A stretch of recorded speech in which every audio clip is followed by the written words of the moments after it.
नमस्कार अस्सलाम वालेकुम सत श्री अकाल। मैं हाँ कमर संधू। इस वे नॉर्थ अमेरिका है बुधवार की शाम, भारत च वीरवार की सवेर तो आस्ट्रेलिया च दोपहर होने जा रही है। नानकशाही संमत 552 अज पोह की 3 तरीक है। तुहाडा सारिआं दा अज दे लाइव शो दे विच स्वागत। अज दा शो अगे वधाउण तो पहलों मैं एक दुखदायक खबर तुहाडे नाल सांझी करनी चाहुंदा वां। किसानी संघर्ष दे विच बाबा राम सिंह सिंगड़ा जिहड़े करनाल दे कोल एक धार्मिक स्थान के मुखी सन, उन्होंने कल किसानी संघर्ष दे विच हिस्सा लेंदे हुए गोली मार के अपनी जान ले ली। उन्होंने कहा कि मेरे तो किसानों का जिहड़ा दुख दर्द आ वो सहन नहीं हो रहा। इस दुखदायक घटना ते असीं अपना दुख प्रगट करते हैं। बहुत अफसोस की गल है कि हुण तक इस किसानी संघर्ष दे विच करीब 20 जाना जा चुकियां वा और असीं आस करते हैं कि यदा छेती तो छेती कोई ना कोई हल लभ्या जाऊगा। एक होर खबर है कि कल सुप्रीम कोर्ट ने इस चल रहे किसानी संघर्ष का नोटिस लिया। उन्होंने सवाल सरकार नूं कुछ सवाल पूछे और उन्होंने हुण किसानी जथेबंदियां नूं भी उस पटिशन जिहड़ी उत्थे सुप्रीम कोर्ट दे विच दायर हुई सी उहदा हिस्सा बना लिया और वो पटिशन जिहड़ी आ अज दोबारा सुप्रीम कोर्ट दे विच लिस्ट होवेगी। इस मसले ते कि सुप्रीम कोर्ट नूं दखल देना चाहिए या नहीं देना चाहिए, या दखल देना चाहिए तो किस तरह दखल देना चाहिए वा, इहदे ते आपां किसी दिन फिर गल करांगे। अज आपां किसानी संघर्ष की ही गल करांगे एक वखरे पहलू की। तुहानूं पता ही आ कि पंजाब दे बहुते लोग करीब 30-35 जथेबंदियां जिहड़ियां वा वो इस किसान संघर्ष दे विच मैदान दे विच उतरियां होईयां वा।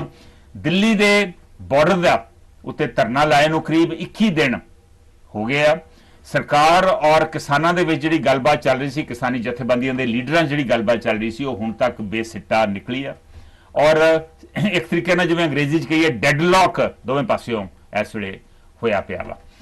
बहुते लोग खास करके पंजाब के लोग, काफ़ी लोग हरियाणा ते राजस्थान के ये जिहड़े खेती बिल केंद्र ने लियादे आ उन्हां दे खिलाफ संघर्ष कर रहे हैं। लेकिन कुछ लोग इन्हां खेती बिलों के हक दे विच भी आए। मैं ये भी दसना चाहना वा कि कल कोई साबका फौजिया ने भी इस संघर्ष नूं जिहड़ी खेती बिलों के खिलाफ हो रहा वा उन्होंने अपना समर्थन दिता, हिमायत दी।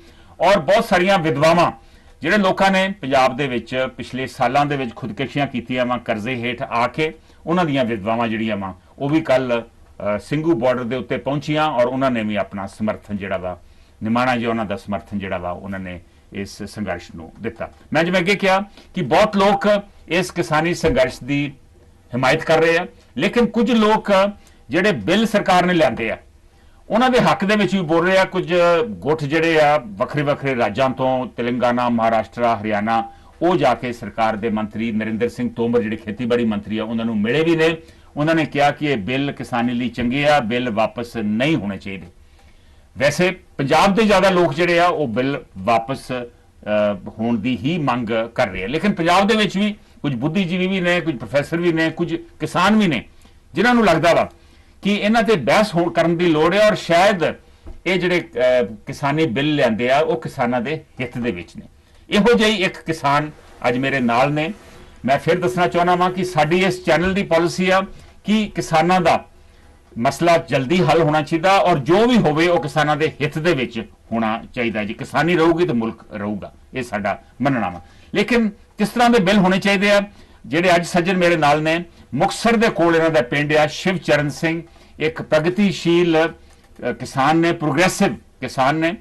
करीब इन्हां दी ऑलमोस्ट 25-28 एकड़ जमीन भी आ, वाही भी करते आ। शिवचरण जी तुहाडा अज दे शो दे विच बहुत बहुत स्वागत।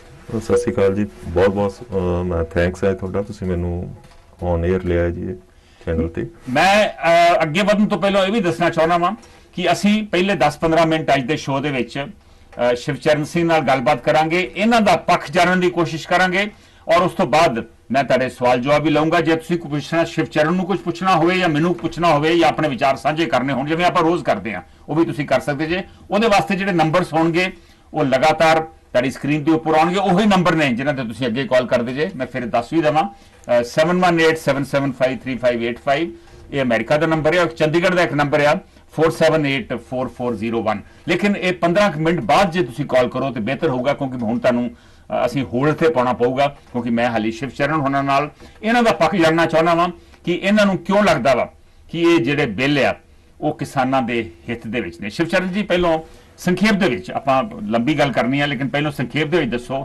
ਤੁਹਾਨੂੰ ਕਿਉਂ ਲੱਗਦਾ ਵਾ ਕਿ ਇਹ ਜਿਹੜੇ ਬਿੱਲ ਸਰਕਾਰ ਨੇ, ਕੇਂਦਰ ਸਰਕਾਰ ਨੇ 3 ਬਿੱਲ ਖੇਤੀ ਬਿੱਲ ਲਿਆਂਦੇ ਆ, ਉਹ ਕਿਸਾਨਾਂ ਦੇ ਹਿੱਤ ਦੇ ਵਿੱਚ ਨੇ? ਸਰ, ਮੈਂ ਤੁਹਾਨੂੰ ਪਹਿਲਾਂ ਹੀ ਦੱਸ ਦਿਆਂ ਵੀ ਜਿਹੜੇ ਆਪਾਂ ਸਭ ਤੋਂ ਪਹਿਲਾਂ ਜਿਹੜਾ ਪ੍ਰੈਜ਼ੈਂਟ ਮੰਡੀ ਸਿਸਟਮ ਹੈ ਜੀ, ਤੇ ਪ੍ਰੈਜ਼ੈਂਟ ਮੰਡੀ ਸਿਸਟਮ ਦੇ ਵਿੱਚ ਉਹ ਖਾਮੀਆਂ ਹੈਗੀਆਂ ਵੀ ਜਿਹੜੀਆਂ ਅਸੀਂ ਦੂਰ ਹੀ ਨਹੀਂ ਕਰ ਸਕੇ, ਨਾ ਹੀ ਸਮੇਂ ਦੀ ਸਰਕਾਰ ਨੇ ਦੂਰ ਕਰ ਸਕੇ। ਜਿਵੇਂ agriculture produce market committee act, ਜਿਹਨੂੰ ਆਪਾਂ ਕਹਿ ਦਿੰਦੇ ਹਾਂ ਵੀ ਅਸੀਂ ਆੜਤੀ ਦੇ ਥਰੂ ਵੇਚਦੇ ਹਾਂ। ਜੀ ਜੀ, ਇਹ ਸਿਸਟਮ ਨੇ, ਮੈਂ ਆਪਦੇ ਸੁਣਨ ਵਾਲੇ ਸਰੋਤਿਆਂ ਨੂੰ ਜਾਂ ਆਪਦੇ ਕਿਸਾਨ ਵੀਰਾਂ ਨੂੰ ਸਾਰਿਆਂ ਨੂੰ ਪਤਾ ਹੀ ਹੈ ਵੀ PAU ਦੀ ਸਟੱਡੀ ਹੈ ਵੀ 2010 ਤੱਕ 3 ਲੱਖ ਜ਼ਿਮੀਂਦਾਰਾਂ ਨੂੰ ਲੈਂਡਲੈਸ ਕਰਤਾ ਸੀਗਾ, ਖੇਤੀ ਤੋਂ ਬਾਹਰ ਕੱਢਤਾ ਸੀ, ਉਹ ਬਾਹਰ ਨਹੀਂ ਸੀ ਹੋਣਾ ਚਾਹੁੰਦੇ। ਛੋਟੇ ਛੋਟੇ ਜਿਹੜੇ ਜ਼ਿਮੀਂਦਾਰ ਸੀਗੇ ਉਹਨਾਂ ਨੂੰ ਉਹ ਕੀ ਹੈ, ਚਾਹੇ ਤਾਂ ਉਹ ਹਾਈ ਇੰਟਰਸਟ, ਵੀ ਆਪਾਂ ਕਹਿ ਸਕਦੇ ਹਾਂ ਵੀ ਆੜਤੀਆਂ ਦੇ ਜਿਹੜਾ ਹੈਗਾ ਵੀ ਇੰਟਰਸਟ ਰੇਟ ਨਹੀਂ ਹੈ ਵੀ 18% ਤੋਂ ਕਹਿ ਰਹੇ, ਕਿਉਂਕਿ ਮੈਂ ਇੱਕ ਵਾਰੀ ਪਹਿਲਾਂ ਡਿਸਕਸ ਕੀਤਾ ਸੀ, ਮੈਨੂੰ ਥੋੜਾ ਵਿਰੋਧ ਦਾ ਸਾਹਮਣਾ ਕਰਨਾ ਪਿਆ ਆੜਤੀਆਂ ਦਾ। ਉਹ ਆਦੇ ਸੀ ਵੀ ਅਸੀਂ 24% ਨਹੀਂ ਲੈ ਰਹੇ। ਮੈਂ ਕਿਹਾ ਚਲੋ ਤੁਸੀਂ ਦੱਸੋ ਤੁਸੀਂ ਕਿੰਨਾ ਲੈ ਰਹੇ ਹੋ? ਕਹਿੰਦੇ ਅਸੀਂ 18% ਲੈ ਰਹੇ ਹਾਂ। 18% ਕੰਪਾਊਂਡ ਇੰਟਰਸਟ ਜੇ 18% ਤੱਕ ਨਹੀਂ, 21% ਤੱਕ ਚਲਾ ਜਾਂਦਾ ਹੈ। ਦੂਸਰੀ ਗੱਲ ਕੀ ਹੈ, ਜਿਹੜਾ ਪ੍ਰੈਜ਼ੈਂਟ ਮਾਰਕੀਟਿੰਗ ਸਿਸਟਮ ਹੈ ਉਹਦੇ ਵਿੱਚ ਕੀ ਹੈ, ਅਸੀਂ ਇੱਕ ਤੁਸੀਂ ਸੁਣਿਆ ਹੀ ਹੋਣਾ ਵਰਡ ਵੱਟਾ ਲੱਗਦਾ। ਸਾਰੇ ਜਦੋਂ ਕਹਿੰਦੇ ਆ ਵੀ ਬਿਹਾਰ ਦੇ ਵਿੱਚ ਨਹੀਂ ਵਿਕਦਾ, ਇੱਧਰ ਨਹੀਂ ਵਿਕਦਾ, ਪਰ ਤੁਹਾਨੂੰ ਮੈਂ ਦੱਸ ਦਿਆਂ ਵੀ ਸਾਡਾ ਜਿਹੜਾ ਪ੍ਰੈਜ਼ੈਂਟ ਸਿਸਟਮ ਹੈ ਉਹਦੇ ਵਿੱਚ ਵੀ MSP ਤੋਂ 150 ਰੁਪਿਆ ਜਾਂ 100 ਰੁਪਿਆ ਘੱਟ ਰੇਟ ਲੈਂਦੇ ਆ, ਕਿਉਂਕਿ ਬਿਹਾਰ ਤੋਂ ਝੋਨਾ ਬਹੁਤ ਆ ਰਿਹਾ।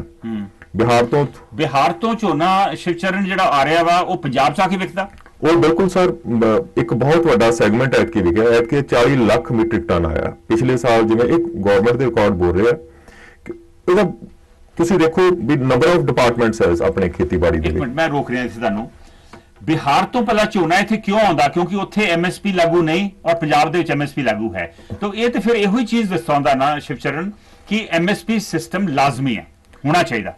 ਬਿਲਕੁਲ ਸਰ, ਹੋਣਾ ਚਾਹੀਦਾ, ਪਰ ਇਹਦੇ ਵਿੱਚ ਜਿਹੜੀਆਂ ਤਬਦੀਲੀਆਂ ਅਸੀਂ ਲਿਆਉਣੀਆਂ ਚਾਹੁੰਦੀਆਂ ਸੀਗੇ ਵੀ, ਕਿਉਂਕਿ ਇਹ ਬੜਾ ਟ੍ਰੈਡੀਸ਼ਨਲ ਹੈ। ਕਿਉਂਕਿ ਇਹਦੇ ਵਿੱਚ ਤੁਸੀਂ, ਮੈਂ ਤੁਹਾਨੂੰ ਇੱਕ ਗੱਲ ਦੱਸਦੇ ਹਾਂ ਸਰ ਵੀ ਉਹਦੇ ਵਿੱਚ ਕੀ ਹੈ ਵੀ ਜਿਹੜੇ ਤੋਲ ਹੁੰਦੇ ਆ ਨਾ, ਤੋਲ ਤੁਸੀਂ ਦੇਖੋ ਵੀ ਪਹਿਲਾਂ ਆਪਾਂ ਤੋਲ ਹੀ ਕਰਾਂਗੇ ਨਾ, ਉਹਦੇ ਵਿੱਚ ਮੈਂ ਕੀ ਦੇਖਿਆ ਵੀ ਮੈਂ ਪ੍ਰੈਕਟੀਕਲ ਕਰਕੇ ਦੇਖਿਆ ਵੀ ਇੱਕ ਵਾਰੀ ਅਸੀਂ ਬਾਸਮਤੀ ਦਾ ਟਰਾਲਾ ਭਰ ਕੇ ਲਿਆਏ।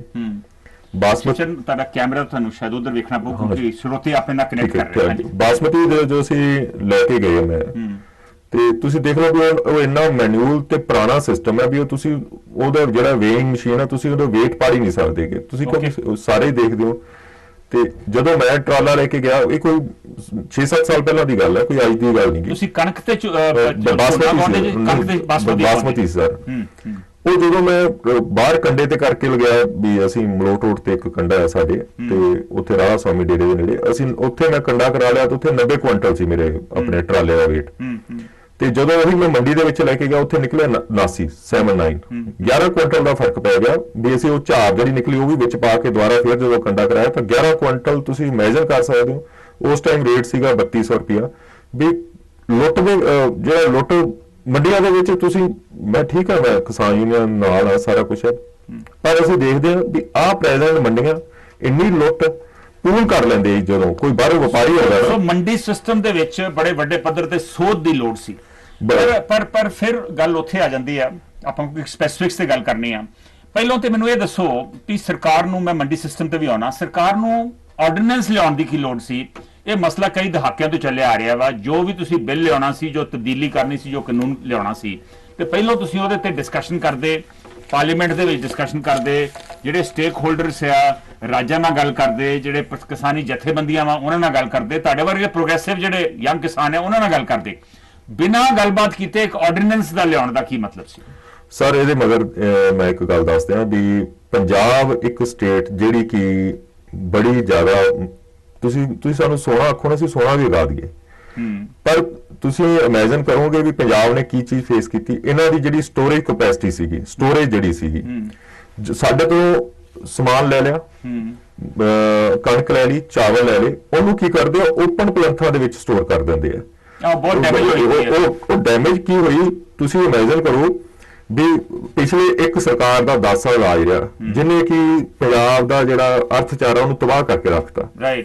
ਉਹ 12,000 ਕਰੋੜ ਦਾ ਅਨਾਜ ਅਸੀਂ ਖਰਾਬ ਕੀਤਾ, ਉਹਦੇ ਤੇ 18,000 ਕਰੋੜ ਰੁਪਇਆ ਵਿਆਜ ਪੈ ਗਿਆ। ਓਕੇ, ਤੇ ਉਸ ਨੂੰ ਅਸੀਂ ਕਿੰਨੇ ਪੈਸੇ ਸੈਂਟਰ ਨੂੰ ਮੋੜਨੇ, ਉਹ ਸੈਂਟਰ ਤੋਂ ਕੀ ਕੀਤਾ, ਇੱਕ ਦਿਨ ਪਹਿਲਾਂ ਜਦੋਂ ਚੇਂਜ ਹੁੰਦੀ ਸਰਕਾਰ 31,000 ਕਰੋੜ ਉਹ ਕਰਜ਼ਾ ਬਣਾ ਲਿਆ, ਤੇ ਉਹ 31,000 ਕਰੋੜ ਨੂੰ ਅਸੀਂ ਕਿੰਨੇ ਪੈਸੇ ਚੇਂਜ ਕਰਨਾ, 67,000 ਕਰੋੜ ਰੁਪਇਆ। ਦੇਖੋ ਸਿਤਮ ਦੀ ਗੱਲ ਇਹ ਹੈ ਵੀ ਉਹ ਮਿਨਿਸਟਰੀ ਦਾ ਨਾਂ ਹੀ ਨਹੀਂ ਆਇਆ, ਸਰਕਾਰ ਚੇਂਜ ਹੋ ਗਈ, ਕਿਸੇ ਨੇ ਇਨਕੁਆਇਰੀ ਨਹੀਂ ਲਾਈ ਵੀ ਇਹ 12,000 ਕਰੋੜ ਦਾ ਦਾਲ ਕਿਉਂ। ਬਿਲਕੁਲ ਠੀਕ ਹੈ, ਮੈਂ ਗੱਲ ਤੁਹਾਡੀ ਬਿਲਕੁਲ ਸਹਿਮਤ ਹਾਂ। ਸਵਾਲ ਇਹ ਉੱਠਦਾ ਵਾ ਕਿ ਆਰਡੀਨੈਂਸ ਲਿਆਉਣ ਦੀ ਕੀ ਲੋੜ ਸੀ। ਮੈਂ ਸਰ ਇਹ ਜਿਹੜੇ ਆਰਡੀਨੈਂਸ ਹੈ ਇਹ ਮੈਂ ਥੋੜੀ ਇਹਨਾਂ ਨੂੰ ਹਿਸਟਰੀ ਦੱਸ ਦਿਆਂ ਤੁਹਾਨੂੰ।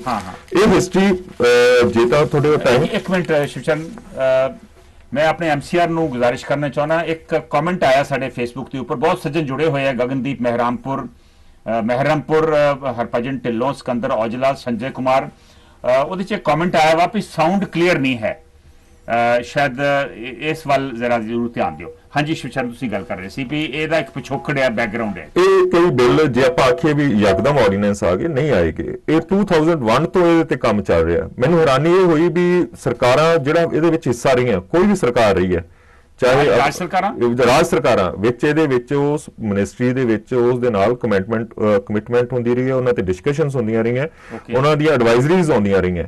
ਜੇ ਆਪਾਂ ਕਹਿ ਦਈਏ ਵੀ ਇਸ ਦੀ ਮੈਂ ਥੋੜੀ ਜਿਹੀ ਹਿਸਟਰੀ ਦੱਸ ਦਿਆਂ ਤਾਂ ਕਿ ਕਲੀਅਰ ਹੋ ਜਾਏ ਵੀ ਇਹ ਕੰਮ ਇਹ 2001 ਤੋਂ ਸਟਾਰਟ ਹੋਇਆ। 2001 ਦੇ ਵਿੱਚ expert committee report C ministry of agriculture 2001।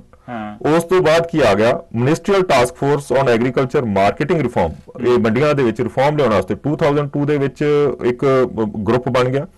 ਉਸ ਤੋਂ ਬਾਅਦ model agriculture produce market committee ਨੂੰ ਫਿਰ ਫਾਰਮ ਕਰਨ ਵਾਸਤੇ 2003 ਦੇ ਵਿੱਚ ਫਿਰ ਇੱਕ ਮਤਲਬ ਕਮੇਟੀ ਬਣ ਗਈ, ਉਹਨਾਂ ਸਾਰੀਆਂ ਸਟੇਟ ਗਵਰਨਮੈਂਟ ਨਾਲ ਡਿਸਕਸ ਹੋਈ ਹੈ।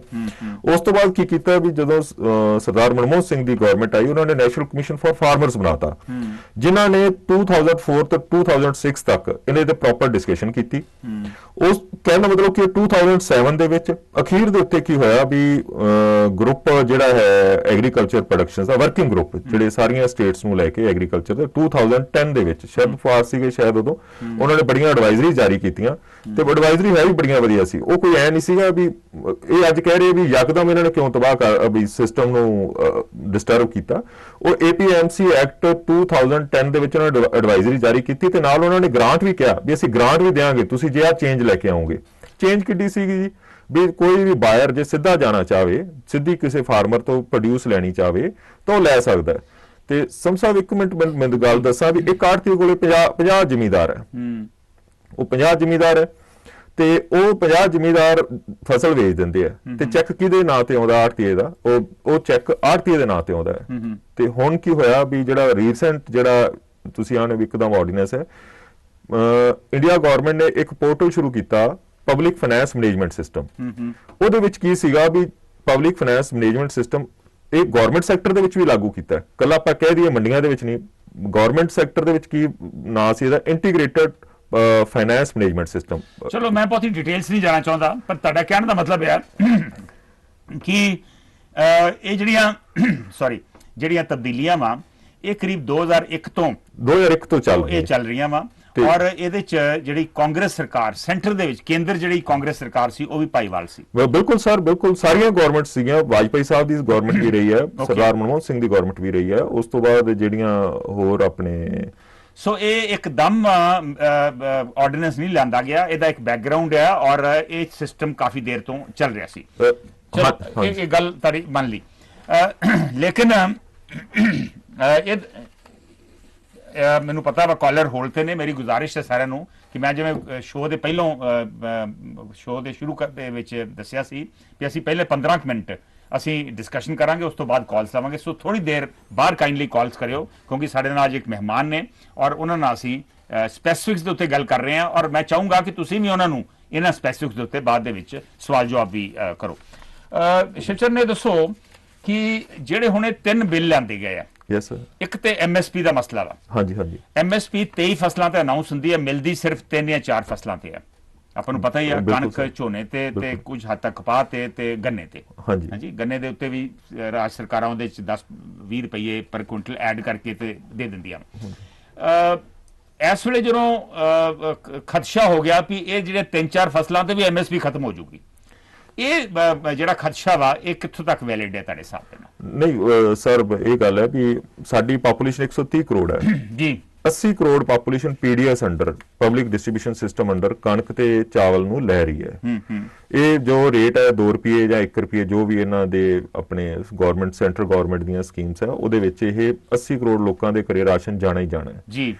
ਤੇ ਸਿਸਟਮ ਦੀ ਗੱਲ ਇਹ ਹੈ ਵੀ ਮੈਂ ਤੁਹਾਨੂੰ ਪਹਿਲਾਂ ਹੀ ਦੱਸਿਆ ਸੀਗਾ ਵੀ ਸਟੋਰੇਜ ਦੇ ਵਿੱਚ ਇੰਨੀ ਪ੍ਰੋਬਲਮ ਆ ਗਈ ਵੀ ਉਹ ਰਾਸ਼ਨ ਇਟ ਮੀਨਸ ਵੀ ਆਪਣੇ ਕੋਲੇ 16 ਕਰੋੜ ਲੋਕ ਹੈ ਜਿਹੜੇ ਹੰਗਰ ਇੰਡੈਕਸ ਦੇ ਵਿੱਚ ਅਸੀਂ ਦੇਖ ਰਹੇ ਹਾਂ ਗਵਰਨਮੈਂਟ ਨੂੰ ਕ੍ਰਿਟਿਸਿਜ਼ਮ ਆ ਰਿਹਾ। ਰੀਸੈਂਟ ਰਿਪੋਰਟ ਆਈ ਹੈ ਅਸੀਂ ਸੁਡਾਨ ਦੇ ਨਾਲ ਆ ਗਏ ਹਾਂ ਵੀ ਸਾਡੇ ਇੰਨੀ ਭੁੱਖਮਰੀ ਹੈ। ਕਿਉਂ ਉਹ ਭੁੱਖਮਰੀ ਹੈ? ਕਿਉਂਕਿ ਉਹਦੇ ਵਿੱਚ ਕੀ ਹੈ ਵੀ ਨਾ ਤਾਂ ਫਸਲ ਤਾਂ ਲੈ ਲੈਂਦੇ ਫਾਰਮਰਸ ਤੋਂ, ਸਟੋਰ ਕਰਨ ਦਾ ਕੋਈ ਢੰਗ ਨਹੀਂਗਾ, ਉਹਨੂੰ ਡਿਸਟਰੋਏ ਹੋ ਰਿਹਾ। ਫਿਰ ਆਪਾਂ ਸਟੋਰੇਜ ਬਣਾਈਏ ਨਾ, ਫਿਰ ਸਰ ਲੋੜ ਸਟੋਰੇਜ ਦੀ ਆ, ਆਪਾਂ ਐਮਐਸਪੀ ਨੂੰ ਖਤਮ ਕਰਨ ਵੱਲ ਕਿਉਂ ਤੁਰੇ? ਕਿਉਂਕਿ ਸਰ ਐਮਐਸਪੀ ਤਾਂ ਫਾਰਮਰਸ ਨੂੰ ਉਨੀ ਮਿਲੂਗੀ, ਕਦੇ ਵੀ ਫਾਰਮਰਸ ਨੂੰ ਐਮਐਸਪੀ ਨਹੀਂ ਖਤਮ ਹੋ ਸਕਦੀ ਕਿਉਂਕਿ 80 ਕਰੋੜ ਲੋਕਾਂ ਨੂੰ ਅਸੀਂ ਰਾਸ਼ਨ ਦੇਣਾ ਹੀ ਦੇਣਾ। ਨਹੀਂ ਪਰ ਸ਼ਿਵਚਰਨ, ਬਿਹਾਰ ਦੇ ਵਿੱਚ ਐਮਐਸਪੀ ਨਹੀਂ 2006 ਤੋਂ ਪਾਰਟਿਕੂਲਰਲੀ ਬਾਅਦ, ਇਸੇ ਕਰਕੇ ਉੱਥੋਂ ਦੇ ਕਿਸਾਨ ਇੱਥੇ ਆਉਂਦੇ ਆ। ਫਿਰ ਸੋ ਐਮਐਸਪੀ ਮਿਲਣੀ ਚਾਹੀਦੀ ਆ ਔਰ ਕਈ ਫਸਲਾਂ ਤੇ ਮਿਲਣੀ ਚਾਹੀਦੀ ਆ। ਇਹਦੇ ਤੇ ਸਰਕਾਰ ਕਾਨੂੰਨ ਬਣਾਉਣ ਦੇ ਵਿੱਚ ਕੀ ਦਿੱਕਤ ਹੈ? ਸਰ ਉਹਦੇ ਬਿਹਾਰ ਦੀਆਂ ਦੋ ਪਾਰਟਿਕੂਲਰ ਚੀਜ਼ਾਂ ਮੈਂ ਤੁਹਾਨੂੰ ਦੱਸ ਦਿਆਂ। ਇੱਕ ਤਾਂ ਇਹ ਹੈ ਵੀ ਉੱਥੇ ਜਿਹੜਾ ਆਪਣੇ ਲੈਂਡ ਆਪਣੀਆਂ ਜਿਹੜਾ ਹੈਗਾ ਸੀਗਾ ਮੁਰੱਬੇਬੰਦੀ ਜਿਹਨੂੰ ਆਪਾਂ ਕਹਿ ਦਿੰਦੇ ਆ, ਉਹ ਮੁਰੱਬੇਬੰਦੀ ਨਹੀਂ ਹੋਈ ਉੱਥੇ ਅਜੇ ਤੱਕ, ਨੰਬਰ 1। ਨੰਬਰ 2, ਉਹਨਾਂ ਦੀ ਪਾਪੂਲੇਸ਼ਨ ਇੰਨੀ ਹੈ ਵੀ ਜਦੋਂ ਮੁਰੱਬੇਬੰਦੀ ਨਹੀਂ ਨਾ ਹੋਈ, ਵੀ ਜਦੋਂ ਕਿਸੇ ਓਨਰ ਨੂੰ ਇਹ ਨਹੀਂ ਪਤਾ ਵੀ ਇਹ ਮੇਰੀ ਲੈਂਡ ਹੈ, ਮਤਲਬ ਇੱਕ ਸਿਸਟਮ ਜਾਂ ਸ਼ੱਕੀਆ ਸਿਸਟਮ ਚੱਲ ਰਿਹਾ ਵੀ ਆ ਮੇਰੀ ਇੰਨੀ ਕੁ ਲੈਂਡ ਆ ਜਿਹਦੇ ਤੇ ਕਬਜ਼ਾ ਉਸੇ ਤੇ ਕਬਜ਼ਾ ਚੱਲ ਰਿਹਾ। ਜਦੋਂ ਤੱਕ ਕਿਸੇ ਬੰਦੇ ਨੂੰ ਇਹ ਨਹੀਂ ਪਤਾ ਲੱਗੂ ਵੀ ਇਹ ਮੇਰੀ ਪਾਰਟਿਕੂਲਰ ਲੈਂਡ ਆ, ਉਹਦੇ ਤੇ ਇਨਵੈਸਟ ਨਹੀਂ ਕਰਦਾਗਾ। ਇਨਵੈਸਟ ਨਾ ਕਰੇ, ਬਿਲਕੁਲ ਠੀਕ ਹੈ। ਹਾਂਜੀ, ਸੌਰੀ ਮੈਂ ਤੁਹਾਨੂੰ ਦੁਬਾਰਾ ਕੱਟ ਰਿਹਾ ਕਿਉਂਕਿ ਮੈਂ ਸਪੈਸਿਫਿਕਸ ਤੇ ਜਾਣਨਾ ਚਾਹੁੰਦਾ, ਜਿਹੜੇ ਖਦਸ਼ੇ ਆ, ਸ਼ੰਕੇ ਆ ਜਿਹੜੇ ਕਿਸਾਨਾਂ ਦੇ ਵੀ ਐਮਐਸਪੀ ਕਿਸੇ ਦੀ ਜ਼ਮੀਨ ਹੈ, ਉਹਨੂੰ ਸ਼ੱਕ ਆ ਮੇਰੀ ਜ਼ਮੀਨ ਆ, ਕਿਸੇ ਦੀ ਜ਼ਮੀਨ ਆ, ਮੁਰੱਬਾਬੰਦੀ ਨਹੀਂ ਹੋਈ, ਉਹਨੂੰ ਪਤਾ ਨਹੀਂ ਮੇਰੀ ਵੱਟ ਕਿੱਥੇ ਤੱਕ ਆ ਕਿੱਥੋਂ ਤੱਕ ਨਹੀਂ, ਜਦੋਂ ਫਸਲ ਲੈ ਕੇ ਜਾਂਦਾ ਵਾ ਉਹਦਾ ਵਾਜਿਬ ਮੁੱਲ ਤੇ ਉਹਨੂੰ ਮਿਲਣਾ ਚਾਹੀਦਾ। ਜੇ ਪੰਜਾਬ 'ਚ ਮਿਲਦਾ ਵਾ ਤੇ ਫਿਰ ਬਿਹਾਰ 'ਚ ਕਿਉਂ ਨਹੀਂ?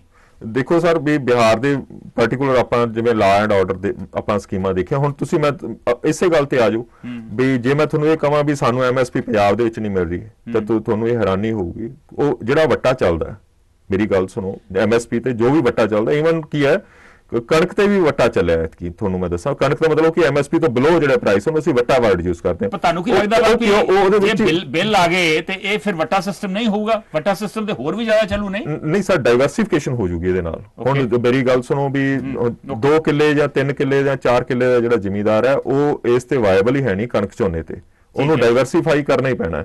ਤੇ ਉਸ ਵਾਸਤੇ ਕੀ ਹੈ, ਜਿਵੇਂ ਹੁਣ ਸਬਜ਼ੀਆਂ ਦੀ ਹੈ, ਆਪਾਂ ਮੇਨ ਸਬਜ਼ੀਆਂ ਹੀ ਕਰ ਲੈਨੇ, ਫਰੂਟ ਤਾਂ ਬਹੁਤ ਦੂਰ ਦੀ ਗੱਲ ਹੈ। ਜੇ ਛੋਟੇ ਜ਼ਿਮੀਂਦਾਰ ਨੂੰ ਸਬਜ਼ੀਆਂ ਦੀ ਆਪਸ਼ਨ ਮਿਲੂਗੀ ਤੇ ਉਹ ਡੈਫੀਨੇਟ ਉਹ ਕੀ ਹੈ ਡਾਈਵਰਸਿਫਾਈ ਇਸ ਤੋਂ ਕਰੂਗਾ। ਦੂਸਰੀ ਗੱਲ ਹੈ ਵੀ ਹੁਣ ਇਸ ਟਾਈਮ ਅਸੀਂ ਬਿਹਾਰ ਦੀ ਗੱਲ ਕਰ ਰਹੇ ਹਾਂ, ਪਰ ਕਈ ਸਟੇਟਾਂ ਇਹਦੀਆਂ ਵੀ, ਕੇਰਲਾ ਨੇ ਵੀ ਉਹਦੇ ਬਰਾਬਰੀ, ਕੇਰਲਾ ਜਿਹੜੀ ਗਵਰਨਮੈਂਟ ਸੀਗੀ ਉਹਨਾਂ ਨੇ ਬਰਾਬਰੀ, ਜਦੋਂ ਬਿਹਾਰ ਦਾ ਸਿਸਟਮ ਉਹਨਾਂ ਨੇ APMC ਐਕਟ ਚੱਕਿਆ ਨਾਲ ਬਰਾਬਰ ਕੇਰਲਾ ਸਰਕਾਰ ਨੇ ਵੀ ਚੱਕਿਆ। ਠੀਕ ਹੈ, ਪਰ ਉੱਥੇ ਕੀ ਹੈ ਮਤਲਬ ਰੈਗੂਲੇਸ਼ਨਸ ਐਂਡ ਰੈਗੂਲੇਟਰਸ ਸਟਰੋਂਗ ਸੀਗੇ ਤੇ ਉਹਨਾਂ ਨੇ ਐਮਐਸਪੀ ਤੋਂ ਥੱਲੇ ਆਉਣ ਨਹੀਂ ਦਿੱਤਾ ਹੈਗਾ। ਬਾਕੀ ਦੂਸਰੀ ਗੱਲ ਇਹ ਹੈ ਵੀ ਇਹਨਾਂ ਸਟੇਟਸ ਕੋਲੇ ਸਪੇਅਰ ਫੂਡ ਗ੍ਰੇਨ ਨਹੀਂ ਹੁੰਦਾ ਕਿਉਂਕਿ ਪਾਪੂਲੇਸ਼ਨ ਜ਼ਿਆਦਾ ਹੈ, ਬਹੁਤ ਜ਼ਿਆਦਾ ਪਾਪੂਲੇਸ਼ਨ ਹੈ, ਉਹ ਸੈਲਫ ਕੰਜ਼ਿਊਮ ਕਰ ਦਿੰਦੀਆਂ। ਆਪਣੀ ਪਾਪੂਲੇਸ਼ਨ ਘੱਟ ਹੈ ਤੇ ਆਪਣੇ ਕੋਲੇ ਓਵਰ ਪ੍ਰੋਡਕਸ਼ਨਸ ਹੁੰਦੀ ਹੈ। ਉਹ ਜਿਹੜੇ ਵੀ ਸੈਂਟਰ ਗਵਰਨਮੈਂਟ ਆ ਉਹਨਾਂ ਨੇ ਜਿਹੜੀ ਲੈਣਾ, ਜਿੱਥੇ ਸਰਪਲਸ ਹੈ ਫੂਡ ਗ੍ਰੇਨ ਉੱਥੋਂ ਹੀ ਉਹਨਾਂ ਨੇ ਕੰਜ਼ੂਮ ਕਰਨਾ ਹੈ। ਈਵਨ ਤਾਂ ਆਪਣਾ ਪਬਲਿਕ ਪੀਡੀਐਸ ਜਿਹੜਾ ਆਪਣਾ ਜਾਂਦਾ ਮੇਨ, ਜਿਹੜਾ ਆਪਣਾ ਜਾਂਦਾ ਫੂਡ ਗ੍ਰੇਨ ਜਾਂਦਾ ਉਹ ਯੂਪੀ ਬਿਹਾਰ ਦੇ ਵਿੱਚ ਹੀ ਜਾਂਦਾ ਪੀਡੀਐਸ ਦੇ ਅੰਦਰ।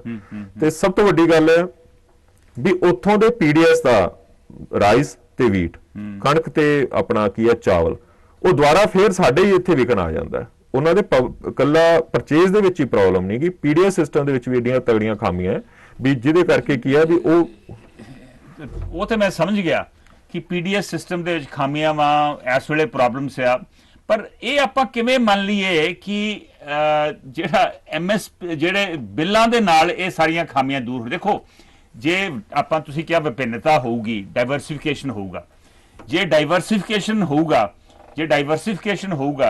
ਤੇ ਡਾਈਵਰਸਿਫਿਕੇਸ਼ਨ ਤੇ ਤਦ ਹੀ ਹੋਊਗਾ ਜੇ ਬਾਕੀ ਫਸਲਾਂ ਦੀ ਵੀ ਮਾਰਕੀਟਿੰਗ ਹੋਊਗੀ ਔਰ ਐਮਐਸਪੀ ਉਹਨਾਂ ਦੀ ਸਰਕਾਰ ਦਊਗੀ। ਜੇ ਤੁਸੀਂ ਅੱਜ ਮੱਕੀ ਦੀ ਐਮਐਸਪੀ ਦੇਣ ਲੱਗ ਪੋ ਤੇ ਲੋਕੀ ਝੋਨਾ ਛੱਡ ਕੇ ਮੱਕੀ ਉਗਾਉਣ ਲੱਗ ਪੈਣਗੇ। ਸੋ ਪ੍ਰੋਬਲਮ ਜਿਹੜੀ ਆ ਉਹ ਐਮਐਸਪੀ ਨਾ ਲਾਗੂ ਕਰਨਾ ਵਾ, ਸ਼ਾਇਦ ਇਹ ਨਹੀਂ ਕਿ ਸਿਸਟਮ ਦੇ ਵਿੱਚ ਫਾਲਟ ਹੈ। ਸਰ ਮੇਰੀ ਗੱਲ ਸੁਣੋ ਜੀ, ਪੰਜਾਬ ਦੇ ਵਿੱਚ ਬਾਸਮਤੀ ਹੁੰਦੀ ਹੈ, 35,000 ਕਰੋੜ ਦੀ ਬਾਸਮਤੀ ਬਾਹਰ ਐਕਸਪੋਰਟ ਹੋ ਰਹੀ ਹੈ। ਹਾਂ, ਇਹਦੇ ਤੇ ਕੋਈ ਐਮਐਸਪੀ ਨਹੀਂਗਾ। ਹਾਂ, ਬਿਲਕੁਲ, ਕਿਉਂਕਿ ਐਕਸਪੋਰਟ ਦੇ ਬੇਸ ਤੇ ਹੈ। ਫਸਟ ਟਾਈਮ ਹੋਇਆ ਵੀ ਜਦੋਂ ਲੋਕਡਾਊਨ ਦੇ ਵਿੱਚ 100 ਕੰਟਰੀਜ਼ ਨੇ ਆਪਣੀ ਯੂਨੀਅਨ ਗਵਰਨਮੈਂਟ ਤੋਂ ਬਾਸਮਤੀ ਦੇ ਐਕਸਪੋਰਟ ਦੇ ਆਰਡਰ ਆਏ ਹੈ। ਹਾਂ, ਮੇਰੀ ਗੱਲ ਥੋੜਾ ਧਿਆਨ ਨਾਲ ਸੁਣਿਓ ਬਈ, ਜ਼ਰੂਰੀ ਨਹੀਂ ਵੀ ਸਾਰੇ ਮੈਨੂੰ ਇਹੀ ਕੁਐਸਚਨ ਕਰਦੇ ਮੱਕੀ ਤੇ ਹੈ ਨਹੀਂ। ਜੇ ਮੱਕੀ ਐਕਸਪੋਰਟ ਕਰਨ ਲੱਗ ਪੈਂਦੇ ਮੇਬੀ ਅਸੀਂ ਐਮਐਸਪੀ ਤੋਂ ਉੱਤੇ ਮੱਕੀ ਤੇ ਵੀ ਚੱਲ ਜਾਂਦੇ। ਜੋ ਐਕਸਪੋਰਟ, ਮੈਂ ਪਹਿਲਾਂ ਹੀ ਦਿਨ ਤੋਂ ਆ ਗੱਲ ਕਰ ਰਿਹਾ ਵੀ ਅਸੀਂ ਕਿਉਂ ਮਤਲਬ ਇੱਕ ਪਾਰਟਿਕੂਲਰ ਅਸੀਂ ਕਿਉਂ ਕਣਕ ਝੋਨਾ ਗਾਈਏ ਜਿਹੜੀਆਂ ਫਸਲਾਂ ਬਾਹਰ ਐਕਸਪੋਰਟ ਹੋ ਰਹੀਆਂ। ਹੁਣ ਦੁਬਈ ਹੈ, ਦੁਬਈ ਨੇ ਜਦੋਂ ਦੇਖਿਆ ਵੀ ਤੇਲ ਤੋਂ ਬਾਅਦ ਟੂਰਿਜ਼ਮ ਤੇ ਆਏ, ਟੂਰਿਜ਼ਮ ਤੇ ਵੀ ਜਦੋਂ ਇਫੈਕਟ ਹੋਇਆ ਤਾਂ ਉਹਨਾਂ ਨੇ ਕੀ ਆਖਿਆ ਵੀ ਅਸੀਂ ਵੈਜੀਟੇਬਲ ਐਂਡ ਫਰੂਟਸ ਦੀ ਹੱਬ ਬਣਾਵਾਂਗੇ ਦੁਬਈ ਨੂੰ। ਮੀਨਸ ਉਹ ਚੱਲ ਰਹੀ ਹੈ ਕਿਸੇ ਨਾ ਕਿਸੇ ਸਿਸਟਮ ਦੇ ਉੱਤੇ। ਤੇ ਹੁਣ ਜਦੋਂ ਬਾਸਮਤੀ ਅਸੀਂ ਯਕੀਨ ਮੰਨਿਓ 2006 ਤੋਂ ਬਾਅਦ ਸਟਿਲ ਡੇਟ ਤੱਕ ਮੈਂ ਕਦੇ ਝੋਨਾ ਨਹੀਂ ਲਾਇਆ ਤੇ ਮੈਂ ਬਾਸਮਤੀ ਲਾਈ ਹੈ ਤੇ ਬਹੁਤ ਸੋਹਣਾ ਰੇਟ ਹੈ। ਸਾਡੇ 'ਚ ਇੱਕ ਕਮੀ ਹੈ, ਅਸੀਂ ਯਕਦਮ ਫਸਲ ਜਦੋਂ ਸਾਡੇ ਆਉਂਦੀ ਹੈ 6 ਮਹੀਨੇ ਤਾਂ ਸਾਡੇ ਖੇਤ ਦੇ ਵਿੱਚ ਰਹਿੰਦੀ ਹੈ, ਪਰ ਅਸੀਂ 15 ਦਿਨ ਵੇਟ ਨਹੀਂ ਕਰ ਸਕਦੇ। ਅਸੀਂ ਘਰੇ ਲਾਉਣਾ ਨਹੀਂ ਚਾਹੁੰਦੇ, ਅਸੀਂ ਚਾਹੁੰਦੇ ਵੀ ਮੰਡੀ ਸੁੱਟੇ ਆਈਏ। ਨਹੀਂ, ਪਰ ਉਹ ਕਿਸਾਨਾਂ ਕੋਲ ਉਹਨਾਂ ਦੀ ਪੇਇੰਗ ਕੈਪੈਸਿਟੀ ਹੈ ਨਹੀਂ ਨਾ, ਉਹਨਾਂ ਨੂੰ ਪੈਸਾ ਚਾਹੀਦਾ ਵਾ, ਸੋ ਉਹ ਛੇਤੀ ਵੇਚ ਕੇ ਅਗਲੀ ਫਸਲ 'ਚ ਇਨਵੈਸਟ ਕਰਨਾ ਚਾਹੁੰਦੇ ਆ। ਇਹ ਹਕੀਕਤ ਹੈ। ਬਿਲਕੁਲ ਸਰ, ਉਹ ਪੇਇੰਗ ਕੈਪੈਸਿਟੀ ਕੌਣ ਖਤਮ ਕਰ ਰਿਹਾ? ਉਹ ਪੇਇੰਗ ਕੈਪੈਸਿਟੀ ਖਤਮ ਕਰ ਰਿਹਾ 24% ਵਿਆਜ। ਜਦੋਂ ਕਿਸੇ ਹੁਣ ਦੇਖ ਲਓ ਇਸ ਟਾਈਮ ਤਾਂ ਆਪਾਂ ਕੀ ਠੇਕੇ ਤੇ ਜ਼ਮੀਨ ਹੀ ਵਾਇਬਲ ਹੈ ਨਹੀਂਗੀ। ਠੇਕੇ ਤੇ ਜ਼ਮੀਨ ਕਿਉਂ ਵਾਇਬਲ ਹੈ ਨਹੀਂਗੀ? ਕਿਉਂਕਿ ਠੇਕੇ ਤੇ ਮੈਂ ਰਫ ਐਸਟੀਮੇਟ 67,000 ਨੂੰ ਵੀ ਸਾਡੇ ਜ਼ਮੀਨਾਂ ਲੱਗਦੀਆਂ ਠੇਕੇ ਤੇ, 60,000 ਨੂੰ ਵੀ ਲੱਗਦੀਆਂ। ਹੁਣ ਆੜਤੀਏ ਤੋਂ ਉਹਨਾਂ ਨੇ ਲੱਖ ਰੁਪਇਆ ਲੈ ਆਂਦਾ। ਸਪੋਜ਼ ਕਰ ਲਓ ਇੱਕ ਕਿੱਲੇ ਦੇ ਵਿੱਚ ਸਾਡੇ ਕਿੰਨਾ ਅਸੀਂ ਫਸਲ ਉਗਾਉਣੇ ਆ ਸਾਰੇ ਸਾਲ ਦੇ ਵਿੱਚ, ਮੈਂ ਮੈਕਸਿਮਮ ਤੋਂ ਮੈਕਸਿਮਮ ਦੱਸੀ ਨਾ 1,20,000। 60,000 ਤਾਂ ਉਹ ਜਿਹੜੇ ਛੋਟੇ ਜ਼ਿਮੀਂਦਾਰ ਨੇ ਜਿਹਨੇ ਵੱਡੇ ਜ਼ਿਮੀਂਦਾਰ ਦੀ ਜ਼ਮੀਨ ਲਈ ਠੇਕੇ ਤੇ, 60,000 ਤਾਂ ਉਹਨੇ ਠੇਕਾ ਦੇਤਾ 1,20,000 ਚੋਂ, ਤੇ 18% ਦੇ ਹਿਸਾਬ ਨਾਲ 18,000 ਉਹਨੂੰ ਦੇਤਾ। ਮਤਲਬ ਇੱਕ ਰਾਉਂਡ ਫਿਗਰ ਕਰ ਲਈ 80,000 ਰੁਪਇਆ ਤਾਂ ਉਹਨੇ ਵਿਆਜ ਤੇ ਇੰਟਰਸਟ ਦੇਤਾ, ਤੇ ਬਾਕੀ 40,000 ਦੇ ਵਿੱਚ ਉਹਨੇ ਬੀਜ ਵੀ ਬੀਜਣਾ, ਉਹਨੇ ਆਪਦੀ ਲੇਬਰ ਵੀ ਕਰਨੀ ਹੈ, ਉਹਨੇ ਖਾਦ ਵੀ ਪਾਉਣੀ ਹੈ, ਉਹਨੇ ਸਪਰੇ ਪਾਉਣੀ ਹੈ। ਇਸ ਹਿਸਾਬ ਨਾਲ ਤਾਂ ਇਹ ਸਿਸਟਮ ਇੱਥੇ ਵਾਇਬਲ ਹੈ ਨਹੀਂ। ਇਸੇ ਕਰਕੇ ਛੋਟਾ ਜ਼ਿਮੀਂਦਾਰ ਕੀ ਹੈ ਫਟਾਫਟ ਬੜੀ ਤੇਜ਼ ਰੇਟ ਨਾਲ, ਖਾਮੀਆਂ ਬਹੁਤ ਵੱਡੀਆਂ ਜਿਹਨੂੰ। ਪਰ ਤੁਹਾਨੂੰ ਕੀ ਲੱਗਦਾ ਇਹ ਜਿਹੜੇ ਬਿੱਲ ਲਿਆਂਦੇ ਜਾਏ ਆ ਸ਼ਿਵਸ਼ਰਨ, ਇਹ ਖਾਮੀਆਂ ਦੂਰ ਕਰ ਰਹੇ ਆ? ਮੈਂ ਮੰਨਦਾ ਵਾਂ ਕਿ ਨਵੇਂ ਬਿੱਲ ਲਿਆਉਣ ਦੀ ਲੋੜ ਸੀ, ਬਹੁਤ ਕਾਨੂੰਨਾਂ ਦੇ ਵਿੱਚ ਤਬਦੀਲੀ ਕਰਨ ਦੀ ਲੋੜ ਸੀ, ਖੁਦਕਸ਼ੀਆਂ ਕਿਸਾਨ ਨਾ ਕਰਦੇ, ਕਰਜ਼ੇ ਹੇਠ ਨਾ ਆਉਂਦੇ, ਪਰ ਜਿਹੋ ਜਿਹੇ ਬਿੱਲ ਲਿਆਂਦੇ ਗਏ ਤੁਹਾਨੂੰ ਲੱਗਦਾ ਵਾ ਵੀ ਇਹ ਕਿਸਾਨਾਂ ਦੀਆਂ ਮੁਸ਼ਕਲਾਂ ਇਹਦੇ ਨਾਲ ਵਾਕਈ ਦੂਰ ਹੋਣਗੀਆਂ? ਦੇਖੋ ਸਰ, ਜਦੋਂ ਸਿਸਟਮ 1991 ਦੇ ਵਿੱਚ ਕੀ ਹੋਇਆ ਸੀਗਾ, ਜਦੋਂ ਰਿਫਾਰਮ ਲੈ ਕੇ ਆਏ ਸੀਗੇ, ਆਪਾਂ ਅੱਜ ਸਟੂਡੀਓ ਤੇ ਬੈਠ ਕੇ ਬਾਹਰ ਗੱਲ ਕਰ ਰਹੇ ਹਾਂ, ਇਹ 1991 ਦੇ ਰਿਫਾਰਮ ਦੀ ਇਹ ਹੈ ਕਿ ਚੇਂਜ ਆਈ ਹੈ ਜਦੋਂ ਬਾਹਰੋਂ। ਹੁਣ ਕੀ ਹੈ, ਇੰਸਪੈਕਟਰੀ ਰਾਜ ਮੁੱਕਦੀ ਗੱਲ ਕੀ ਹੈ, ਬਿੱਲਾਂ ਨੇ ਕੀ ਚੀਜ਼ ਕੀਤਾ? ਇੰਸਪੈਕਟਰੀ ਰਾਜ। ਇੰਸਪੈਕਟਰ ਕੀ ਹੈ? ਪਹਿਲਾਂ ਇੰਸਪੈਕਟਰੀ ਸਾਡੇ ਤੋਂ ਖਰੀਦਦੇ ਆ। ਬਿੱਲਾਂ ਨਾਲ ਇੰਸਪੈਕਟਰੀ ਰਾਜ ਖਤਮ ਹੋਊਗਾ? ਬਿਲਕੁਲ ਸਰ, ਖਤਮ ਹੋਊਗਾ। ਕਿਵੇਂ? ਦੇਖੋ, ਮੰਡੀ ਦੇ ਵਿੱਚ ਆੜਤੀ ਉੱਤੇ ਇੰਸਪੈਕਟਰ ਹੁੰਦੇ ਆ। ਉਹ ਇੰਸਪੈਕਟਰ ਜਿਵੇਂ ਚਲੋ ਵੇਅਰ ਹਾਊਸ ਹੋ ਗਿਆ, ਪੰਸਪ ਹੋ ਗਿਆ, ਮਾਰਕਫੈਡ ਹੋ ਗਿਆ, ਉਹ ਇੰਸਪੈਕਟਰ ਖਰੀਦ ਕਰਦੇ ਆ। ਉਸ ਤੋਂ ਬਾਅਦ ਜਦੋਂ ਪੀਡੀਐਸ ਦੇ ਵਿੱਚ ਪਬਲਿਕ ਡਿਸਟ੍ਰੀਬਿਊਸ਼ਨ ਸਿਸਟਮ ਦੇ ਵਿੱਚ ਉਹੀ ਇੰਸਪੈਕਟਰ ਉਹ ਪੀਡੀਐਸ ਨੂੰ ਵੰਡਦੇ ਆ। ਪਹਿਲਾਂ ਜ਼ਿਮੀਂਦਾਰ ਤੋਂ ਲੈਣ ਵੇਲੇ ਇੰਸਪੈਕਟਰ ਮਤਲਬ ਜੋ ਉਹਨਾਂ ਦਾ ਕਮਿਸ਼ਨ ਹੈ ਜਾਂ ਜੋ ਉਹ ਮਤਲਬ ਲੁੱਟਖੋ ਕਰਦੇ ਆ, ਫਿਰ ਵੰਡਣ ਦੇ ਵਿੱਚ ਵੀ ਗਰੀਬ ਤੱਕ ਜਦੋਂ ਪਹੁੰਚਣ ਦੇ ਵਿੱਚ ਵੀ ਇੰਸਪੈਕਟਰ ਉਹਦੇ ਵਿੱਚੋਂ ਲੈਂਦੇ ਆ। ਤੇ ਇਹਦੇ ਵਿੱਚ ਇਹ ਚੇਂਜ ਲਿਆਉਣੀ, ਗਵਰਨਮੈਂਟ ਰੈਗੂਲੇਟਡ ਦੇ ਵਿੱਚ ਚੇਂਜ ਲਿਆਉਣੀ। ਤੁਸੀਂ ਕਹਿ ਰਹੇ ਹੋ ਵੀ ਯਕਦਮ ਆ ਗਏ, ਯਕਦਮ ਨਹੀਂ ਆਏ। 2001 ਤੋਂ ਲੈ ਕੇ ਜਦੋਂ ਅਨਾਜ ਨਹੀਂ ਪਹੁੰਚ ਰਿਹਾ 14 ਕਰੋੜ ਜਾਂ 16 ਕਰੋੜ ਲੋਕਾਂ ਤੱਕ, ਹੰਗਰ ਇੰਡੈਕਸ ਤੇ ਅਸੀਂ ਇਸ ਤਰ੍ਹਾਂ ਆ ਰਹੇ ਹਾਂ। ਇਹਦੇ ਵਿੱਚ ਪੰਜਾਬ ਦੇ ਵਿੱਚ ਐਮਐਸਪੀ ਨਹੀਂ ਖਤਮ ਹੋਊਗੀ, ਇਹ ਬਿਲਕੁਲ ਸ਼ੋਰ ਹੈ, ਕਿਉਂਕਿ ਸਰਪਲਸ ਜੇ ਕੋਈ ਫੂਡ ਗ੍ਰੇਨ ਪ੍ਰੋਡਿਊਸ ਕਰ ਸਕਦਾ ਉਹ ਪੰਜਾਬ ਕਰ ਸਕਦਾ, ਉਹ ਕੰਜ਼ਿਊਮਿੰਗ ਸਟੇਟਸ ਹੈ। ਅੱਜ ਸਾਡੇ ਅੰਦਰ ਇਹ ਲਿਆ ਰਿਹਾ ਐਮਐਸਪੀ ਨਹੀਂ ਖਤਮ ਹੋਊਗੀ, ਫਿਰ ਸਰਕਾਰ ਨੂੰ ਇੱਕ ਅਸ਼ੋਰੈਂਸ ਲਿਖਤੀ ਰੂਪ ਦੇ ਵਿੱਚ ਬਿੱਲਾਂ ਦੇ ਵਿੱਚ ਅਸ਼ੋਰੈਂਸ ਕਿਉਂ ਨਹੀਂ ਦਿੱਤੀ ਗਈ? ਸਰ ਜਿਹੜਾ ਸਿਸਟਮ ਹੈ, ਜੇ ਤਾਂ ਸੀਏਸੀਪੀ ਜਿਹੜਾ ਕਮਿਸ਼ਨ ਸੀਗਾ ਜਿਹੜਾ ਐਮਐਸਪੀ ਲਾਗੂ ਕਰਦਾ, ਜੇ ਤਾਂ ਉਹਦੇ ਨਾਲ ਛੇੜਛਾੜ ਕਰਦੇ ਤਾਂ ਇਟ ਮੀਨਸ ਸਰਕਾਰ ਦੀ ਮਨਸ਼ਾ ਮਾੜੀ ਸੀਗੀ ਬਈ ਉਹ ਕਮਿਸ਼ਨ, ਜੇ ਕਿਉਂਕਿ ਪਹਿਲਾਂ ਵੀ ਲਿਖਤੀ ਹੈ ਨਹੀਂ ਸੀਗਾ, ਪਹਿਲਾਂ ਲਿਖਤੀ ਹੈ ਨਹੀਂ ਸੀ, ਇਸੇ ਕਰਕੇ ਹੀ। ਪਰ ਇਸੇ ਕਰਕੇ ਪੰਜਾਬ ਹਰਿਆਣਾ ਤੁਸੀਂ ਦੇ ਰਹੇ ਜੇ, ਤੁਹਾਨੂੰ ਲੋੜ ਸੀ ਕਣਕ ਝੋਨੇ ਦੀ ਪੀਡੀਐਸ ਵਾਸਤੇ, ਪੀਡੀਐਸ ਸਿਸਟਮ ਵਾਸਤੇ, ਬਾਕੀ ਰਾਜਾਂ 'ਚ ਨਹੀਂ ਦੇ ਰਹੇ। ਜੇ ਤੁਹਾਨੂੰ ਕੱਲ ਨੂੰ ਇੰਪੋਰਟ ਤੁਸੀਂ ਕਰ ਲਓ ਕਣਕ ਸਸਤੀ, ਤੇ ਤੁਹਾਨੂੰ ਪੰਜਾਬ ਹਰਿਆਣਾ ਤੋਂ ਵੀ ਲੋੜ ਨਾ ਹੋਵੇ ਤਾਂ ਤੁਸੀਂ ਪੰਜਾਬ ਹਰਿਆਣਾ ਤੇ ਵੀ ਐਮਐਸਪੀ ਬੰਦ ਕਰ ਦਿਓਗੇ, ਇਹ ਸ਼ੰਕਾ ਵਾ। ਸਰ ਬਿਲਕੁਲ ਠੀਕ ਗੱਲ ਹੈ ਤੁਹਾਡੀ, ਪਰ ਸਾਡੇ ਕੋਲੇ ਜਿਹੜੀ ਲੈਂਡ ਹੈ, ਜੋ ਸਾਡੇ ਕੋਲੇ ਜ਼ਮੀਨ ਹੈ, ਮੈਂ ਕਹਿ ਰਿਹਾ ਵੀ ਤੁਸੀਂ ਇੰਪੋਰਟ ਕਰ ਲਓ, ਪਰ ਸਾਨੂੰ ਐਕਸਪੋਰਟ ਵੀ ਖੋਲ ਦਿਓ। ਸਾਨੂੰ ਈਵਨ ਕਿ ਪਾਕਿਸਤਾਨ ਨਾਲ ਐਕਸਪੋਰਟ ਖੋਲ ਦਿਓ, ਇਹੀ ਕਣਕ ਜਿਹੜੀ ਉੱਥੇ ਤੁਸੀਂ ਇਮੇਜਿਨ ਖੋਲ ਰਹੀ ਹੈ ਨਾ ਸਰਕਾਰਾਂ ਪਾਕਿਸਤਾਨ ਨਾਲ ਤੇ ਆਪਣਾ ਡਿਸਕਸ ਤਾਂ ਇਹੀ ਪੁਆਇੰਟ ਕਰਨੀ ਸੀ ਵੀ ਅਸੀਂ ਜਿਹੜੇ ਬ੍ਰੌਡ ਬੇਸ ਤੇ ਕਰਦੇ ਵੀ ਅਸੀਂ ਠੀਕ ਹੈ, ਤੁਸੀਂ ਵੀ ਜੇ ਇਹ ਚੀਜ਼ਾਂ ਮਤਲਬ ਤੁਸੀਂ ਕੰਟਰੋਲ ਤੋਂ ਬਾਹਰ ਕਰਨਾ ਚਾਹੁੰਦੇ ਤਾਂ ਸਾਨੂੰ ਐਕਸਪੋਰਟ ਵੀ ਖੋਲ ਦਿਓ ਵੀ ਅਸੀਂ ਜੋ ਚੀਜ਼ ਚਾਹੀਏ ਅਸੀਂ ਐਕਸਪੋਰਟ ਕਰ ਸਕੀਏ, ਕਿਉਂਕਿ ਦੇਖਿਆ ਹੀ ਹੋਣਾ। ਪਰ ਇਹ ਬਿੱਲ ਤੇ ਐਕਸਪੋਰਟ ਨਹੀਂ ਖੋਲ ਰਹੇ ਨਾ। ਨਹੀਂ ਸਰ, ਗੱਲ ਤਾਂ ਇਸ ਤੋਂ ਅੱਗੇ ਵਧਣ ਦੀ ਸੀਗੀ। ਮੈਂ ਪਹਿਲੇ ਦਿਨ ਹੀ ਇਹ ਕਹਿ ਰਿਹਾ ਸੀਗਾ ਵੀ ਜੇ ਬਿੱਲ ਲਾਗੂ ਕਰ ਰਹੇ ਨਾਲ ਉਹਨਾਂ ਨੂੰ ਆਪਾਂ ਇਹ ਕਹੀਏ ਵੀ ਐਕਸਪੋਰਟ ਖੋਲ ਦਿਓ ਜੀ ਸਾਡੇ ਵਾਸਤੇ, ਵੀ ਜਿਹੜਾ ਮਰਜ਼ੀ ਪਰਚੇਜ਼ਰ ਆਵੇ, ਅਸੀਂ ਸਾਡੀਆਂ ਮੰਡੀਆਂ ਸਪੈਸੀਫਿਕ ਏਡੀਆਂ ਜ਼ਬਰ। ਤੁਹਾਡਾ ਮੰਨਣਾ ਵਾ ਕਿ ਬਿੱਲਾਂ ਨੂੰ ਐਕਸੈਪਟ ਕਰਕੇ ਅਸੀਂ ਇਸ ਤੋਂ ਅੱਗੇ ਅੱਗੇ ਚੱਲੀਏ ਜੀ ਵੀ ਹਾਂ ਐਕਸਪੋਰਟ ਆਪਾਂ ਨੂੰ ਕੀ ਸਾਨੂੰ ਐਕਸਪੋਰਟ ਖੋਲ ਕੇ ਇੱਕ ਮੈਂ ਹੋਰ ਖਦਸ਼ਾ ਜਿਹੜਾ ਕਿਸਾਨਾਂ ਦਾ ਵਾ, ਮੈਂ ਉਹਦੇ ਵੱਲ ਤੁਹਾਡਾ ਧਿਆਨ ਦਿਵਾਉਣਾ ਚਾਹੁੰਦਾ ਵਾਂ। ਲੱਗਦਾ ਵਾ ਵੀ ਕਾਰਪੋਰੇਟ ਘਰਾਣੇ ਸਾਡੀਆਂ ਜ਼ਮੀਨਾਂ ਹੜਪ ਲੈਣਗੇ, ਹੌਲੀ ਹੌਲੀ ਉਹ ਕਬਜ਼ਾ ਕਰ ਲੈਣਗੇ, ਹੌਲੀ ਹੌਲੀ ਉਹ ਟੇਕ ਓਵਰ ਕਰ ਲੈਣਗੇ, ਸਾਨੂੰ ਦਿਹਾੜੀਦਾਰ ਬਣਾ ਦੇਣਗੇ, ਸਾਨੂੰ ਸੀਰੀ ਬਣਾ ਦੇਣਗੇ। ਇੱਕ ਖਦਸ਼ਾ ਵਾ। ਤੁਹਾਨੂੰ ਨਹੀਂ ਲੱਗਦਾ, ਤੁਸੀਂ ਆਪ ਜ਼ਿਮੀਂਦਾਰ ਜੇ, ਤੁਹਾਨੂੰ ਨਹੀਂ ਲੱਗਦਾ ਕਿ ਕਾਰਪੋਰੇਟਾਈਜੇਸ਼ਨ ਦੀ ਬਜਾਏ ਸਾਨੂੰ ਕੋਆਪਰੇਟਿਵ ਮੂਵਮੈਂਟ ਵੱਲ ਨੂੰ ਵਧਣ ਦੀ ਲੋੜ ਸੀ, ਸਹਿਕਾਰੀ ਮੂਵਮੈਂਟ ਵੱਲ ਨੂੰ ਵਧਣ ਦੀ ਲੋੜ ਸੀ? FPO ਸਰ ਉਹਦਾ ਪਹਿਲਾ ਫਾਰਮਰ ਪ੍ਰੋਡਿਊਸ ਆਰਗੇਨਾਈਜੇਸ਼ਨਸ, ਇਹ ਕਨਸੈਪਟ ਹਰਿਆਣੇ ਵਿੱਚ ਤਾਂ ਹਲਕਾ ਜਾਂ ਕਾਮਯਾਬ ਹੋ ਗਿਆ ਪਰ ਪੰਜਾਬ ਦੇ ਵਿੱਚ ਨਹੀਂ ਕਾਮਯਾਬ ਹੋਇਆ। ਇੱਕ ਵਾਰੀ ਜਦੋਂ ਇਹਨਾਂ ਦਾ ਮਤਲਬ ਆਪਣਾ ਸੈਮੀਨਾਰ ਸੀਗਾ ਤੇ ਮੈਂ ਉੱਥੇ ਇਹੀ ਗੱਲ ਆਖੀ ਸੀ ਵੀ FPO ਕਿਵੇਂ ਕਾਮਯਾਬ ਹੋਣਗੇ ਜਦੋਂ ਸਾਡੇ ਇਕਨੋਮਿਕਲੀ ਅਸੀਂ ਮਤਲਬ ਸਾਡੇ ਇੰਟਰਸਟ ਹੋਣਗੇ ਕਿ ਸਾਡਾ ਜੋ ਪੈਸੇ ਦਾ ਇੰਟਰਸਟ ਹੋਊਗਾ ਅਸੀਂ ਉਦੋਂ ਇਕੱਠੇ ਹੋਵਾਂਗੇ।